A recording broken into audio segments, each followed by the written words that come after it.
afaan Oromiffaatiin zeemaa tan jedhamu Itoophiyaa keessa hin jiru.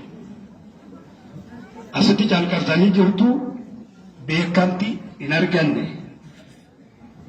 Beekamtii tan kennu qulqulluu Sinodoosidha. Qulqulluu Sinodoosii Itoophiyaa bataskaana kana tan bulchu yoo kennu baate maal goona?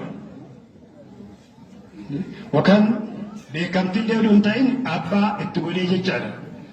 Amma zeemaan Itoophiyaa keessatti abbaa qaba. Qulqulluu Yaareed jedhama.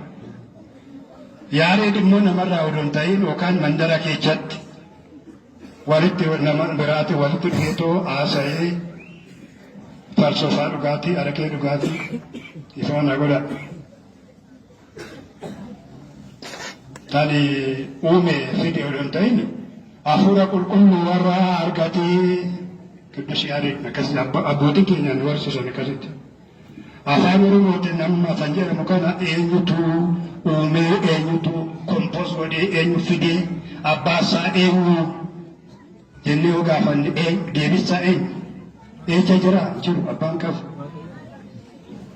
Waaqayyo akkasitti afaan Oromootiin zeemaa nuun kennine hin jiru. Afaan Amaariffaatis hin jiru. Afaan Ingiliziitiin jira. Milikitas hin qaba, nootaa qaba.